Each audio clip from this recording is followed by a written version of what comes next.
Welcome back to my Shy Girl Rehab Podcast. So, on this episode, I just wanted to talk about how to overcome your people pleasing phase. And I know a lot of us have grown up people pleasers, um, just from going through certain traumas and being in survival mode. My people pleasing phase started when I was younger, which is probably common for most, but it was a part of my survival to avoid conflict and just always feeling like the black sheep or feeling different, and also feeling constantly misunderstood by, whoever I was around. I was a quiet person. I grew up quiet. And people sometimes took that the wrong way, as me being conceited or rude. No, not at all. I was just trying to avoid conflict and I didn't want to get in fights growing up. I didn't want to argue. That was literally so draining to me.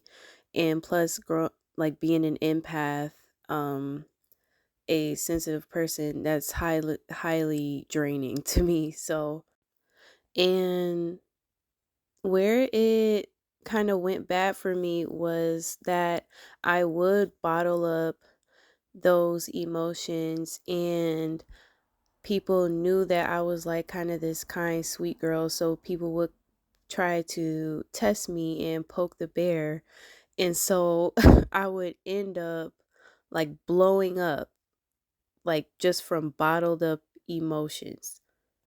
But that's what I knew. That's what I saw. I never really saw anyone kind of handle their emotions um from a emotional stable place. And I'm talking about when I was younger. Like back then people weren't talking about how to regulate your nervous system like they are now. People weren't making videos on it. People weren't sharing their experiences and how to overcome these problems like they are now. So, I wanted to start off with the first step. So, the first step to overcoming your people pleasing phase is understanding the root. Where did it start? When? And why?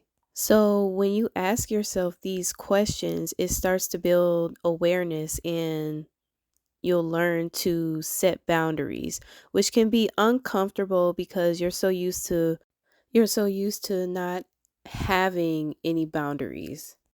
And get comfortable disappointing people. You will disappoint people sometimes, and that's okay.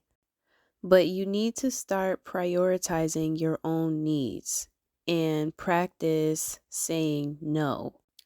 But listen, the goal isn't to stop caring about others, it is to start caring about yourself equally.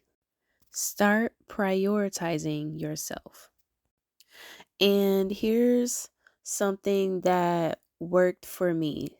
So start catching those moments before you say yes to something. Replace the yes with let me get back to you, or I'll have to think about that.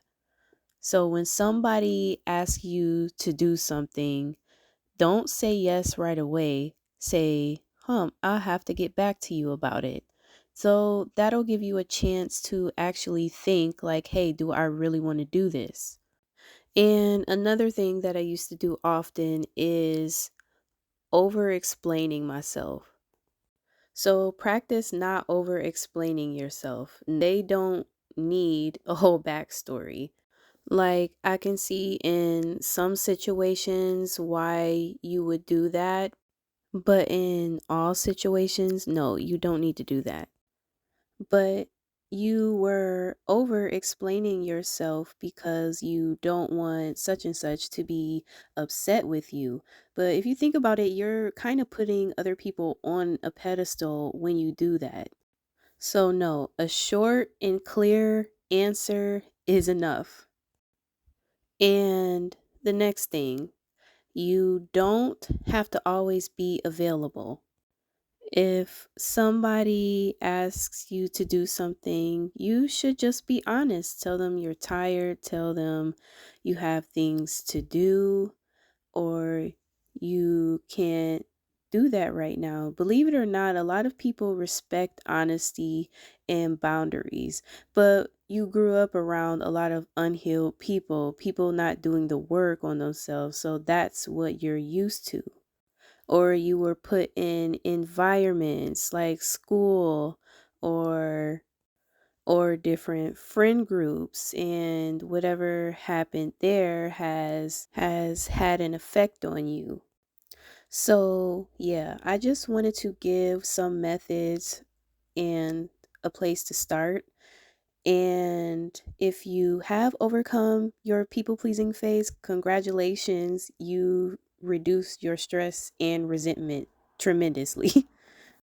Especially that resentment towards yourself for allowing certain things to happen. But hopefully, this episode has helped someone, and I will catch you guys on the next episode.